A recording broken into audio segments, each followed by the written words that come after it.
The Normans were descendants of Viking raiders from Normandy in France, who were granted Normandy on the condition that they would protect France from other Vikings.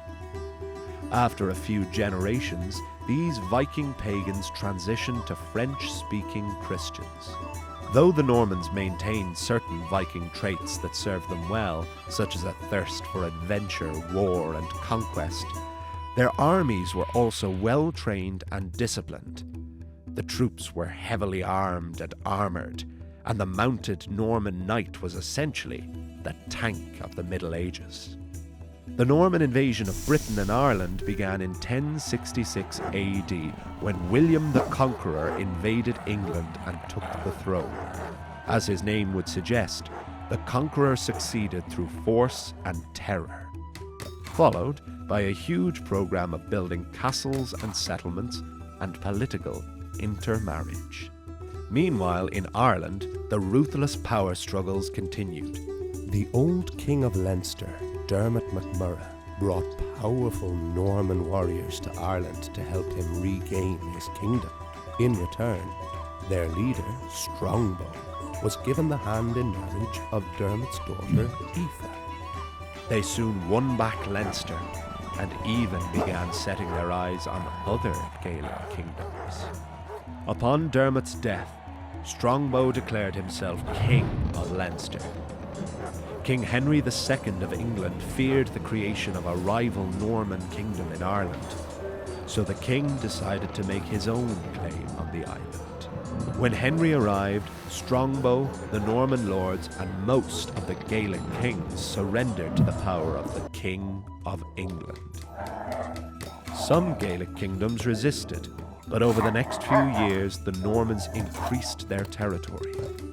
They had a powerful, well-trained and well-armed army, and they built magnificent castles, the likes of which had never been seen in Ireland before. Some of them even still stand today. Donal Mór O'Brien, the Gaelic king of Thomond, originally surrendered to Henry. But this did not stop him from fighting the Norman attack into the southwest of Ireland. After Donal's death, internal family struggles for power weakened Thomond, which resulted in the Norman capture of Limerick and forced the O'Brien clan west of the River Shannon. The Normans built Limerick's fierce walls, which enclosed the city and the menacing King John's Castle. These defences were famously hard to crack and gave birth to the city's motto: an ancient city well studied in the arts of war.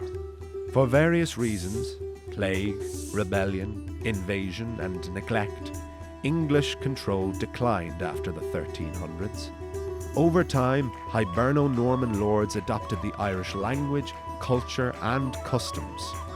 It is said that they became more Irish than the Irish themselves. By around 1500, English control in Ireland had shrunk to an area around Dublin known as the Pale. To a lesser extent, the English controlled the coastal cities of Limerick, Cork, Galway, and Waterford. Yet, despite their decline, the Normans left a permanent mark on Ireland.